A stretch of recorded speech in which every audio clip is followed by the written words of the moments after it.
తెలంగాణలో హైదరాబాద్లో హైడ్రా సంచలనం సృష్టిస్తోంది. అక్రమంగా కట్టిన ఇళ్లపై హైడ్రా తన ప్రతాపం చూపిస్తోంది. హైడ్రా దెబ్బకి అక్రమార్కులు వణికిపోతున్నారు. గతంలో బల్దియా, హెచ్ఎండిఏ, ఇతర మున్సిపాలిటీల పరిధిలో దరఖాస్తులను పరిశీలించి పరిష్కరించేవారు. ఎఫ్టీఎల్ బఫర్ జోన్లో పెద్దగా పట్టించుకునేవారు కాదు. కానీ ఇప్పుడు పరిస్థితి పూర్తిగా మారిపోయింది. చెరువు సమీపంలో ఉన్న వాటిని తిరస్కరిస్తున్నారు. హైడ్రా కొరటా జులిపిస్తుండటంతో ఎల్ఆర్ఎస్ ప్రక్రియలో నీటిపారుదల, రెవెన్యూ శాఖల్ని కూడా భాగస్వామ్యం చేశారు. ఇక మరోవైపు హైడ్రా సెలబ్రిటీస్ ని సైతం వదిలిపెట్టడం లేదు.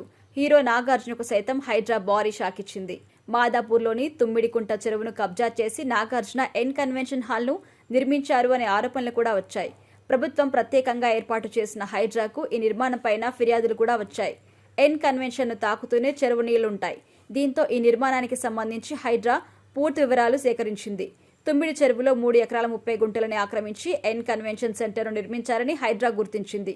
దీంతో అక్రమ కట్టడం కింద ఆ భవనాన్ని కూడా కూల్చివేశారు. ఇక ఇది ఇలా ఉంటే హైడ్రాపై మెగా బ్రదర్ నాగబాబు ట్విట్టర్ వేదికగా స్పందించారు. 2 తెలుగు రాష్ట్రాల్లో భారీ వర్షాలు కురుస్తున్నాయి. ఈ సందర్భంగా హైడ్రాను ఉద్దేశించి నాగబాబు చేసిన ట్వీట్ ఇప్పుడు సంచలనంగా మారింది. వర్షాలకు తూములు తెగిపోయి చెరువులు నాలాలు ఉప్పొంగిపోయి అపార్ట్మెంట్లలోకి కూడా నీళ్లు రావడం మనం చూస్తూనే ఉన్నాం.